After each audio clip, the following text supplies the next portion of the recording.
MCQ প্যাটার্নের জন্য class 11-এ তোমাদের বড় সমস্যা হচ্ছে টেক্সট বই থেকে আমি যা প্রশ্ন লিখিয়েছি এছাড়াও ভাষা সাহিত্যের ইতিহাস আর বাংলা ভাষার ইতিহাস, এই দুটো যে পার্ট আছে আমি অনেক প্রশ্ন লিখিয়েছি, তারপরেও তোমাদের অজানা প্রশ্ন পরীক্ষায় আসতেই পারে। কেননা আমরা যে ভালো করে টেক্সট বইটা পড়াশুনো করবে সে সব প্রশ্নের উত্তর দিতে পারে। বট কোশ্চেন M5-এর প্রশ্ন আসলে কি হতো যে আমি 3টে প্রশ্ন মুখস্থ করে গেছি, তার মধ্যে থেকে পরীক্ষায় এলো, কিন্তু অন্য সেই গল্প বা সেই কবিতা থেকে যে প্রশ্নই আসুক না কেন সেই প্রশ্নটা আমিও লিখে আসতে পারি। এবার সেখানে 5-এর মধ্যে খুব ভালো না হলেও 3, 3.5 এমনি পেয়ে যাবো। ভালো লিখলে তো 4.5, 5 পাবোই।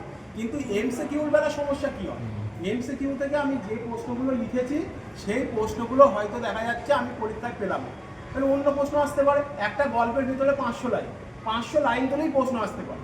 সেই জন্য সব প্রশ্নের উত্তর দিতে গেলে আমাদের কী করতে হবে বলো, টেক্সট বইটা খুব ভালো করে পড়তে হবে, টেক্সট বই খুঁটিয়ে খুঁটিয়ে পড়তে হবে। 1 আর 2 ভাষা সাহিত্যের ইতিহাস, শিল্প সাহিত্যের ইতিহাস, ওখান থেকে আমি অনেক প্রশ্ন লিখেছি, প্রত্যেকটা অধ্যায় ধরে ধরে লেখা, প্রত্যেকটা অধ্যায়ে 50-60টা করে কোশ্চেন আছে, তারপরেও ওর বাইরে আসার চান্স আছে। সেই জন্য টেক্সট বইটা ওই সেকেন্ড পার্টের যে বইটা আছে আমাদের ভাষার বই, ওই বইটা টেক্সট বই আন্ডারলাইন করে করে পড়লে তাহলে 40-এ 40 পাওয়া যায়। 40টা এমসিকিউ টার্গেট নিয়ে পড়াশোনা করলে এইভাবে পড়াশোনা করতে হবে। ঠিক আছে, ভালো করে পরীক্ষা দাও, সবার জন্য অল দ্য বেস্ট।